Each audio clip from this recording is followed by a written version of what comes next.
l'ordre du jour le point 183, la pétition 2114A, rapport de la commission des pétitions chargée d'étudier la pétition Sauvons le parc des Évaux. Je passe la parole au rapporteur, Monsieur Sylvain Thévaux.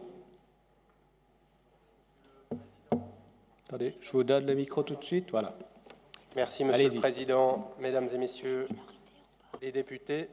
Cette pétition fait suite à la votation populaire de novembre 2019, dite de Prédustan, qui, par votation populaire, empêche le déplacement de l'Académie du Servette FC et l'oblige à demeurer sur site à Vernier, à Balexert, où ce Grand Conseil a voté pour 95 millions la construction d'un cycle, rendant donc la situation compliquée. Avec vitesse et peut-être précipitation, le Conseil d'État identifie le parc des Évaux comme plan B pour l'Académie du Servette FC, afin que des terrains puissent y être établis dès 2021. Les pétitionnaires sont membres d'un certain nombre d'associations. Ils sont venus nous démontrer l'impact que pouvait avoir l'installation de l'Académie du Servette FC sur le parc des Évaux. Il y avait M. Jean Hertschouch de Sauvegarde Genève, il y avait l'Association pour la sauvegarde de Confignon, l'association Qualité de vie Bernay-Confignon et l'association Chat va bien à Honnay. La commission des pétitions a auditionné également la Fondation des Évaux, le magistrat M. Apotello, ainsi que d'autres responsables d'offices cantonaux, notamment le chef de projet de l'OCBA, les bâtiments, et le directeur des constructions.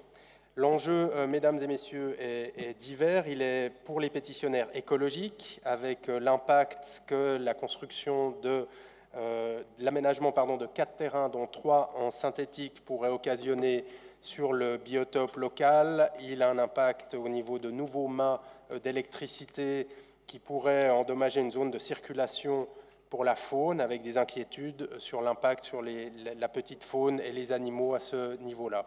Un abattage d'arbres a été énoncé, des chiffres ont fluctué tout au long des auditions. À ce jour, les chiffres sont à préciser, volontiers avoir un éclairage du Conseil d'État également à ce sujet. Sur le budget, rappelez qu'il n'y a pas de budget qui sera voté par le Grand Conseil pour cette installation non pérenne de l'Académie, vu qu'elle est censée y rester 10 ans avant d'être déplacée dans un autre lieu.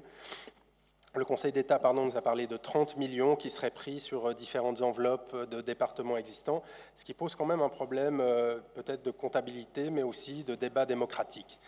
Les installations n'étant pas pérennes, il n'y a pas de possibilité de référendum, il n'y a pas de vote, dont acte. La signature de mise à disposition a été signée en juin de cette année entre le Servette FC et la Fondation des Évaux, et donc le bateau, ou plutôt les terrains de foot, avance.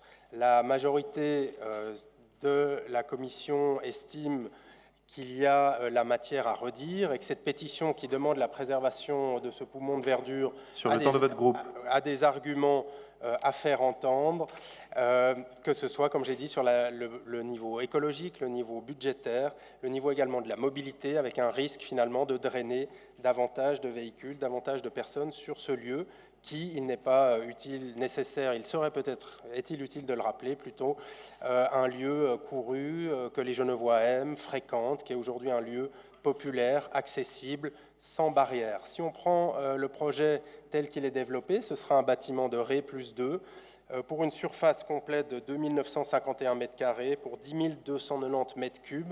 Et je vous fais rapidement le listing. C'est pas moins de 9 bureaux, salle de conférence, analyse vidéo, salle de réunion, bureau administratif, bureau de direction, direction recrutement, foot communautaire, bureau d'entretien. Il y a un fitness pour 264 m², espace bain, bain froid, sauna, hammam, etc. Bref, on construit quelque chose qui est au standard de l'ASF, un bâtiment magnifique qui est destiné à ne pas durer, à être déplacé a priori. Tout ça pour plus de 30 millions, sans que la population puisse se prononcer. Il nous semble à la majorité que ce n'est pas forcément la meilleure manière de faire. Une commune, Honnay, a déjà annoncé des recours juridiques. D'autres associations menacent de recours juridiques.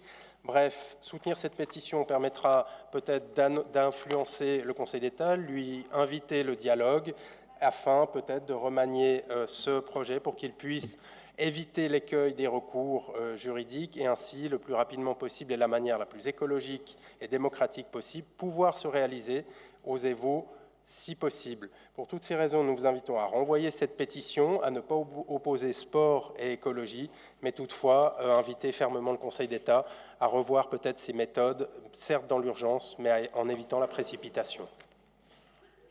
Merci, monsieur le rapporteur. Je cède maintenant la parole à monsieur le député Jean Batou.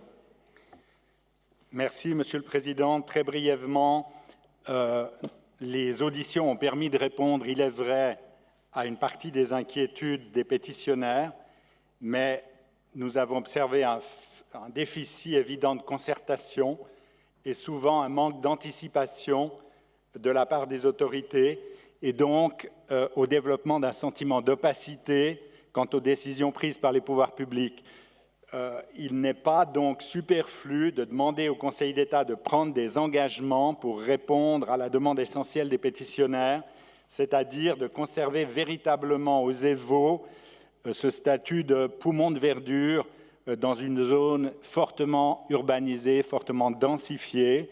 C'est la raison pour laquelle notre groupe se ralliera au renvoi de cette pétition au Conseil d'État. Merci. Merci, monsieur le député. Je cède maintenant la parole à madame la députée Adrienne Sordet. Merci, monsieur le président. Mesdames les députées, messieurs les députés, le groupe des Verts se rallie à la position du rapporteur de majorité et d'ensemble à gauche et estime que de nombreux éléments portés à notre attention lors des auditions méritent d'être éclaircis et améliorés. D'abord, nous déplorons le manque de communication en amont de la part du Conseil d'État vis-à-vis des communes, des associations et de la population directement concernée, et nous avons comme un sentiment de déjà-vu assez désagréable. Outre le manque de transparence, le projet de mobilité ainsi que la prise en compte de la biodiversité dans le cadre de ce projet ne semble pas être une réelle priorité, alors même que le parc des Évaux a une vocation d'accueil pour tous et toutes, faune y compris. Pourtant, ces aspects ne peuvent être bafoués puisqu'ils participent directement à l'acceptation ou non du projet par les partenaires et par la population. De plus, sport et environnement peuvent se conjuguer parfaitement et c'est dans ce sens que nous invitons le Conseil d'État à revoir sa copie. Ce qui est étonnant, c'est que l'on a entendu à de nombreuses reprises qu'il était urgent de reloger le Servette afin de pouvoir construire le cycle du renard, mais les moyens mis en œuvre pour que cela se passe vite et bien sont absents. Mesdames les députées, messieurs les députés, l'urgence dans laquelle se trouve l'État ne justifie pas le projet provisoire qui nous est proposé, projet qui, vu la situation actuelle et les oppositions à venir, risque de prendre beaucoup plus de temps à se concrétiser que prévu. Dès lors, plutôt que de poursuivre cette piste bancale, le groupe des Verts renverra cette pétition au Conseil d'État et invite ce dernier à plancher sur un projet tangible. Je vous remercie. Merci, madame la députée. Je cède maintenant la parole à madame la députée Danielle Magnin. Président, moi je voudrais apporter encore une petite information. Selon ce que je sais, l'autorisation de construire a été déposée et selon ce que je crois me rappeler de ma connaissance de ce dossier, est que les terrains ne seront pas des terrains sur le sol normal, ce seront des terrains de foot artificiels. Et pour avoir un terrain de foot artificiel, il ne suffit pas de poser des rouleaux de matière verte par-dessus. Ça implique de bétonner, de préparer le sol dessous pour que ce soit ferme, solide, etc. Donc ça détruit toute la surface où seraient ensuite construits les terrains de foot. C'est quelque chose qu'on ne nous a pas dit, on nous a pas dit. Apparemment, à la commission des pétitions, vous n'avez pas entendu l'entier de l'information puisque le rapporteur de majorité, M. Thévaux, a mentionné seulement les constructions. Mais il est aussi question de parking. Il est aussi question du fait qu'on va couper un grand nombre d'arbres et pas des petites tiges que mon collègue Sormani a l'habitude d'appeler des balais de cabinet. Donc, oui, il corrige, c'est un autre mot un peu moins délicat, c'est pas grave. Donc, je voulais simplement attirer votre attention sur l'impact écologique énorme sur la petite faune, sur la végétation et en plus des bâtiments sur le fait qu'il y aura un socle bétonné pour les terrains eux-mêmes et que c'est vraiment une très grande surface qui va être atteinte. Ensuite, je voudrais vous rappeler que dans les années 70, on a sur les terrains au bout du monde. On a détruit une grande partie de la végétation. On a supprimé la liberté de se promener après que les moissons avaient été faites à tous les gens qui aimaient se balader par là pour mettre des terrains de foot, pour permettre à des équipes de 11 personnes, fois 2, d'aller s'ébattre quand elles en ont envie, quand elles en ont le temps. Et on a construit je ne sais combien de ces terrains de foot. Et en plus de les avoir construits, il a fallu, bien sûr, comme j'ai déjà dit, couper de la végétation. Mais on a aussi tué tous les petits lapins qui étaient par là-bas, parce qu'ils auraient pu faire des trous. Ça vous fait peut-être rigoler, mais moi, j'allais me promener très régulièrement là-bas avec mon bon chien, qui était un boxer, à qui j'avais appris à rester assis à côté de moi et à ne pas bouger pour voir les lapins sortir. Ces petits lapins, ils sont sortis sur des camionnettes par centaines, ils avaient été massacrés, et c'est quelque chose de ce type qui pourrait aussi arriver aux Évaux, et franchement, j'en veux pas. Merci. Merci Madame la députée. Je vous recommande à l'avenir de ne pas parler trop près dans votre micro, car il y a certains sons qui nuisent à la qualité de vos propos. Monsieur le député Pierre Nicolier, c'est à vous. Monsieur le Président, Mesdames et Messieurs les députés, le PLR soutient le Servette FC et tout particulièrement son académie. Oui aux Servettes, non à des solutions confuses, obscures, non au forcing du Conseil d'État qui n'a pas pris la mesure du problème, qui annonce consulter mais ne fait qu'écouter sans entendre. La gestion de ce dossier est catastrophique. Nous avions un emplacement de qualité qui faisait partie d'un projet refusé par les urnes. En novembre 2019, le projet prit du temps. Nous voyons maintenant un modus operandi qui est bien connu. Donc le peuple refuse. Au lieu de comprendre pourquoi il a refusé, d'essayer d'adapter le projet, de trouver une solution, on enterre le tout. Et puis, en fait, on trouve une solution qui empêche le peuple de se prononcer. C'est intéressant parce que cette solution, comme elle n'a pas de budget, elle ne peut pas être contestée, on ne peut pas demander au peuple, il n'y a pas de contestation possible. Tout va très bien. Eh bien, en fait, non. Tout ne va pas bien. Imaginez-vous que les parents vont déposer leurs enfants au P+R de Bernay pour que leurs enfants prennent le bus qui les amènera au terrain d'entraînement avec un sac de foot sur le dos? Non. Les parents essayeront de déposer leurs enfants le plus proche possible. Il y aura du trafic additionnel dans une zone qui n'est absolument pas en mesure de recevoir plus de voitures. Le Conseil d'État a-t-il déjà porté un sac avec un équipement de football? On n'a pas vraiment l'impression. Est-ce que vous savez comment ce projet a été présenté? Il a été présenté pendant une soirée et les dossiers étaient attachés aux tables. Vous entendez bien, donc les dossiers étaient attachés aux tables. La confiance règne. La Fondation a réussi à saucissonner ce projet avec 3 demandes d'autorisation distinctes. Il y a une partie sensible, le bâtiment. Alors, il se trouve, comme par hasard, sur la commune de Confignon, parce que comme il y a peu de nuisances, eh bien, la commune n'y est pas trop défavorable. De quoi la Fondation a-t-elle si peur? Qu'est-ce qu'elle a fait pour avoir tant à craindre? Et qui va trinquer au bout du compte? Eh bien, en fait, c'est l'Académie du Servette. Ce sont les jeunes, la relève de notre club phare.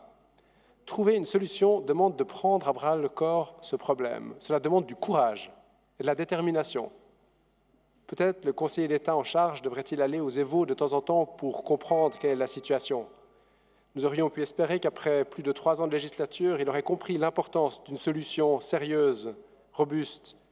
Une chose est sûre, il ne pourra pas mettre au bilan de sa législature l'identification de solutions pour l'Académie du Servette. Et cela ne semble inquiéter personne. L'Académie du Servette doit pouvoir poursuivre sa mission sociale et éducative avec les jeunes footballeurs genevois. Merci. Le projet avance à vue, ce qui est catastrophique. Nous demandons donc un renvoi de cette pétition au Conseil d'État. Merci, monsieur le député. La parole va maintenant à monsieur le député Souhail Sayeg. Merci, Monsieur le Président. Chers collègues, Hop Suisse, ici c'est Genève. On ne peut pas vibrer pour une équipe nationale qui marque et se qualifie pour la Coupe du Monde et ne pas permettre à la relève d'être formée.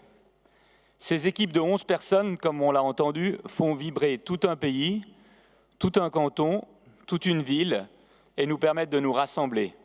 Souvenez-vous encore de la victoire contre la France ou encore de cette qualification à la Coupe du Monde. Finalement, ici à Genève, rien ne bouge. Malgré de nombreuses explications et garanties données à la population des Évaux, contrairement à ce qui a été dit. Aujourd'hui, il faut savoir ce qu'on veut. S'occuper d'éducation, le cycle du renard, et de formation, le Servette, ou ni l'un ni l'autre. Et l'un ne va pas sans l'autre. Avec la notion écologique où arracher une racine, couper une branche ou déplacer un arbre est interdit ou impossible, rien ne va bouger dans ce canton. Après la patinoire qu'on fustige, voilà maintenant le foot qu'on shoote. Je pense qu'il suffirait d'éliminer la commission des sports de ce canton et comme ça tout le monde serait tranquille. Le rapporteur de majorité nous a détaillé le contenu du projet et peut-être sa labilité sur 10 ans. Mais peut-être que dans 10 ans, la population aux alentours des Évaux va s'approprier ces terrains nouvellement construits. Peut-être qu'elle va s'approprier ce fitness. Peut-être qu'elle va s'approprier ce centre thermal. Pourquoi ne pas l'imaginer ou le penser? La population de Canton croît et peut-être que nous allons tous nous retrouver là-bas. Mais on met en avant que le Servette et le cycle du renard. Qui en parle? Qui va former demain les élèves qui manquent d'infrastructures? Donc c'est pour cette raison que le PDC vous demandera de déposer cette pétition sur le bureau du Grand Conseil. Je vous remercie. Merci, monsieur le député. La parole va maintenant à monsieur le député Stéphane Floret. Merci, Monsieur le Président. Nous l'avions dit depuis le début, le déménagement aux Évaux était la pire des solutions. Cette solution est d'ores et déjà mornée. Nous le savons aujourd'hui, il y a à peu près 80 oppositions.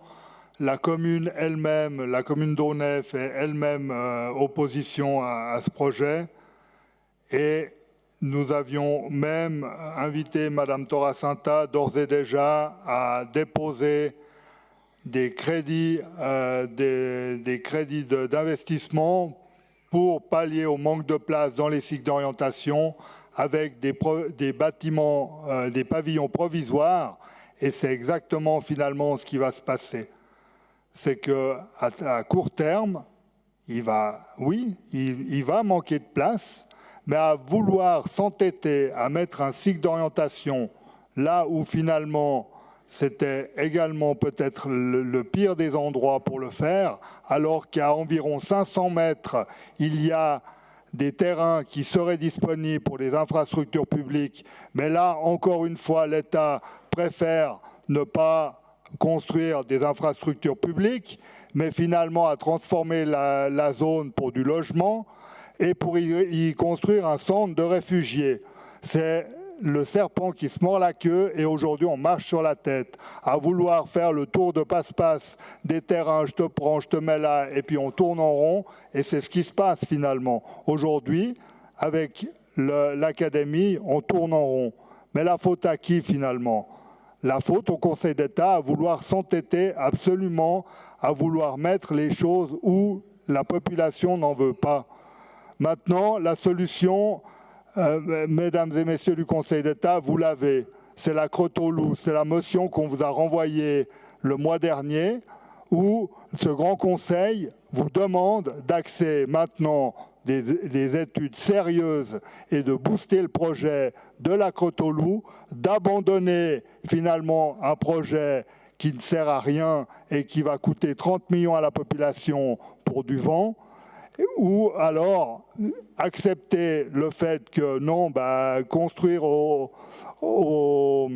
à Balexer n'était vraiment pas la bonne solution, de construire là où il y a des terrains disponibles, c'est-à-dire à Tremblay, et plutôt financer la rénovation du site de Balexer pour y laisser l'académie. Mais à un moment, il faudra faire des choix, mais faites les bons choix. Merci. Merci, monsieur le député. La parole va maintenant à madame la députée Nicole Valli-Cacriccio pour 1 minute et 4 secondes. Merci, Monsieur le Président. Pour vous dire que le groupe socialiste aura la liberté de vote sur cet objet. Je fais partie des socialistes qui continueront à défendre le projet de politique sportive, y compris comme solution transitoire, il l'a été dit, aux Évaux. Je pense que mon collègue PDC, M. Sayeg, a très bien expliqué les enjeux entre le cycle, le déménagement et la recherche de solutions transitoires. Et j'aimerais dire, comme commissaire aux travaux, que l'on doit souligner que les collaborateurs de l'OCBA n'ont pas ménagé leurs efforts pour trouver des sites de remplacement, et celui-là en est un. Donc on ne peut absolument pas dire que les collaborateurs ou les départements concernés n'ont pas travaillé. Merci. En conséquence, je soutiens également le dépôt de cette pétition au nom de plusieurs socialistes. Merci. Merci, Madame la députée. Je cède maintenant la parole pour 56 secondes à Monsieur le député Xavier Magnin. Mesdames et Messieurs, chers collègues, le sport à Genève doit être défendu, l'Académie du Servette doit être défendue. Vous savez qu'actuellement, les conditions à Ballexer sont parmi les pires de Suisse. Pour avoir particulièrement vu les autres centres, que ce soit Bâle, Lucerne, Saint-Gall, Young Boys, Sion, Lugano, on est probablement dans ce qu'il y a de pire. Or, offrir une formation de qualité pour les jeunes footballeurs, comme pour tous les sportifs, est extrêmement important et on ne doit pas tarder, sachant qu'il faut quitter Ballexer rapidement. Donc, dépôt. Merci, Monsieur le député. Je cède encore la parole à Monsieur le député Jean-Marc Guinchard pour 22 secondes. Oui, merci, Monsieur le Président. Je voulais simplement rappeler deux choses. Kevin Babou, Denis Zakaria, Ulysse Garcia et Castrillo Timeri sont 4 joueurs de la Nati dont nous sommes fiers. Merci. Et ils sont tous passés par l'Académie du Servette. La deuxième chose, j'aimerais rassurer Madame Magnin, la pose d'un terrain synthétique ne Je vous remercie, demande vous êtes pas au bout de votre temps de bétonnage. parole. Merci. Pour conclure ce débat, je cède la parole à Monsieur le conseiller d'État Thierry Apotello. Merci Monsieur le Président, Mesdames les députés, Messieurs les députés. Avec cette pétition, vous avez fait la très brillante démonstration pour les classes de sciences politiques du principe Yaka Faucon. Le peuple a décidé de ne pas aller de l'avant sur le projet du Prédustan. Immédiatement, le Conseil d'État s'est mis au travail à la réalisation d'un plan B. Nous avions annoncé effectivement que c'était le meilleur plan que nous aurions pour allier non seulement la question écologique avec la question sportive, de faire en sorte que les élèves puissent étudier dans les meilleures conditions possibles. J'ai entendu peu d'entre vous parler de la situation des élèves dans l'actuel du cycle du renard. J'ai encore pas entendu grand monde autour de cette enceinte pour parler de la situation des futurs élèves qui étudieront dans des conditions inacceptables, alors que celles et ceux qui se mobilisent pour l'égalité des chances sont aussi priés de faire en sorte qu'on donne et qu'on offre des conditions de travail et d'école à des enfants qui, effectivement, le méritent. Le Conseil d'État, ensuite de cette votation perdue, s'est mobilisé sur un plan B. Nous savons très bien que plus on descend dans l'alphabet, moins les plans sont de qualité, et que nous avons dû faire en sorte que le concept des EVO puisse se concrétiser. Pourquoi est-ce que ce choix a été réalisé ? D'abord parce que d'un point de vue très écologique, c'est un domaine qui est déjà avec 4 terrains que nous transformons en effet en synthétique. D'ailleurs, comme les terrains naturels, Madame Magnin, comme les terrains synthétiques, ils ont une couche de base qui est effectivement en béton pour stabiliser le terrain, et que le fait de pouvoir utiliser du synthétique sur ces terrains déjà existants aux EVO, je le répète, on offre la possibilité de faire jouer plus de sportives et de sportifs à cet endroit, plutôt que de devoir recréer d'autres terrains pour accueillir des équipes. Deuxième élément, nous nous sommes immédiatement mis en contact, contrairement à ce que cela a été dit, avec les communes concernées, y compris celles qui sont membres du Conseil de fondation des EVO, puisque le Conseil de fondation des EVO rassemble 5 communes genevoises. Les rencontres ont été nombreuses, soutenues, tendues, mais une solution a été trouvée. Et l'ensemble des questions, notamment de mobilité, ont pu être résolues grâce à un travail immense réalisé par le département des infrastructures pour nous permettre de répondre à la question de la gestion de la mobilité aux abords de ce terrain. Une demande depuis plus de 10 ans de la ville d'Aunay demandait à ce qu'il y ait une restriction d'accès au terrain sur la rue François Chavat. Avec le projet que nous développerons, nous pourrons répondre à cette demande. Et pourtant, la ville d'Aunay s'oppose à cette proposition. La question de l'ensemble du périmètre, y compris la création d'une ligne de bus qui permet d'accéder au terrain des Évaux, a été effectivement promise dans le cadre de la réalisation de ce projet. C'est encore une demande de la ville d'Aunay que nous répondons favorablement. La pétition demande que les Évaux gardent son statut de poumon de verdure. Nous faisons en sorte de répondre à cette pétition. Le statut, le parc n'est pas changé en rien. Il garde son statut de parc de loisirs, de nature et de sport. La question écologique est largement traitée. Des éclairages jusqu'à la constitution du terrain, des abattages d'arbres par le remplacement de ceux-ci. Sur les éléments liés à la suite des opérations. En effet, le Conseil d'État a décidé de déposer, ensuite de la signature par le Conseil de fondation des Évaux d'une convention nous permettant d'aller de l'avant sur l'ensemble du dispositif et partant de déposer les autorisations de construire. Il n'y a pas de plan immédiat, monsieur le député Floret, à Crotoulou. Si vous estimez un seul instant que, magiquement parlant, dans le Yaka-Faucon, le Crotoulou pourrait se réaliser rapidement, la réponse est non. Est-ce que les contacts ont déjà été pris avec la ville d'Aunay? La réponse est oui. Avec la ville de Vernier, merci.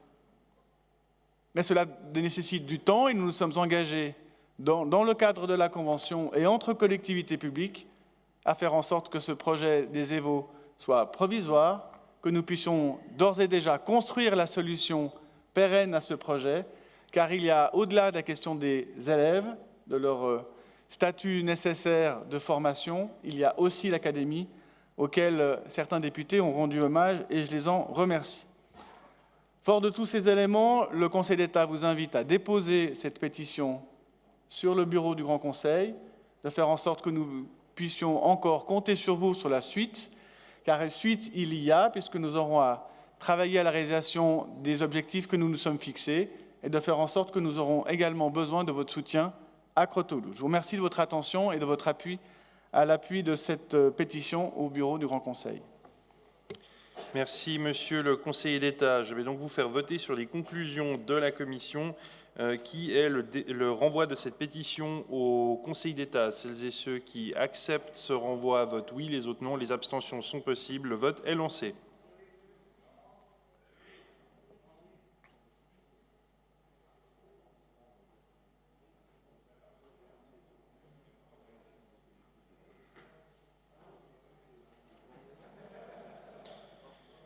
Par 63 oui contre 18 non et 4 abstentions, vous avez accepté ce renvoi.